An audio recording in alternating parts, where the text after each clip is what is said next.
আসসালামু আলাইকুম ওয়া রাহমাতুল্লাহি ওয়া বারাকাতুহু। আউযু বিল্লাহি মিনাশ শাইতানির রাজীম। বিসমিল্লাহির রহমানির রহিম। আলহামদুলিল্লাহি ওয়াসসালাতু ওয়াসসালামু আলা রাসূলিল্লাহ ওয়া আলা আলিহি মান সারা আলা নাহজিহি ইলা ইয়াউমিদ্দিন। আম্মা বা'দ।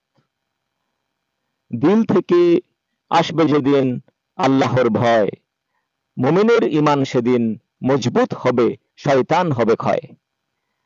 আজকের এই স্লোগানের আলোকে ভিত্তি করে আমাদের সামনে কথা বলার জন্য উপস্থিত হয়েছেন মৌচাকের অন্যতম নেতা, সুপরিচিত একজন আলেম। তার কথার মাধ্যমে আমরা অনেক ইসলামিক জ্ঞান সম্পর্কে জানতে পেরেছি। তিনি আজ আমাদেরকে এই কথার উপরে ভিত্তি করে কথা বলবেন যে দিল থেকে আসবে যেদিন আল্লাহর ভয়, মুমিনের ঈমান সেদিন মজবুত হবে, শয়তান হবে ক্ষয়। কথা বলুন।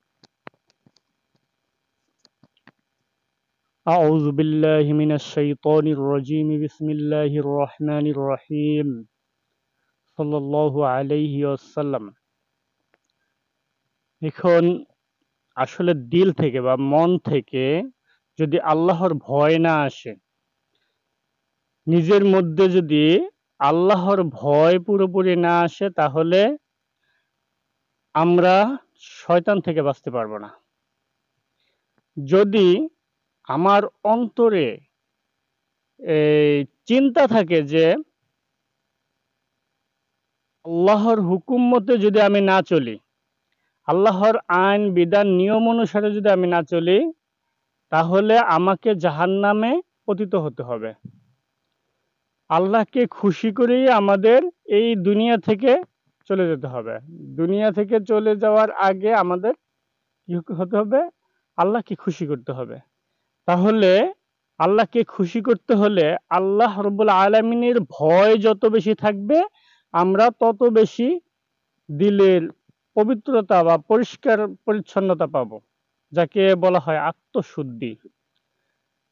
এখন আমরা যদি একটা বিষয়ে গভীরভাবে চিন্তা করি, তাহলে আপনি এই বিষয়ে বুঝতে পারবেন। যেমন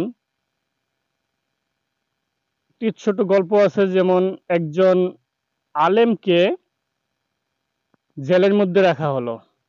জেলের মধ্যে রাখার পরেও বহুদিন তাকে নানাবিধভাবে শাস্তি দেওয়ার পরেও তাকে কোনোভাবেই তার ইমানের শক্তি থেকে, ইমানের বল থেকে, ইমানের বলে যে বলিয়ান এ থেকে সরাতে পারলো না।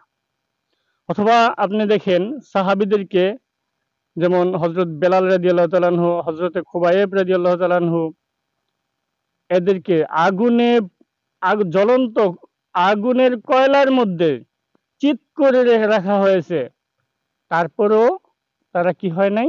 ঈমান থেকে সরে নাই। এর কারণটা কি? এর কারণটা হলো তাদের দিল, অন্তর দ্বারা এমন এক উপলব্ধি সৃষ্টি হয়েছে, এমন এক উপলব্ধি সৃষ্টি হয়েছে, যেই উপলব্ধির কারণে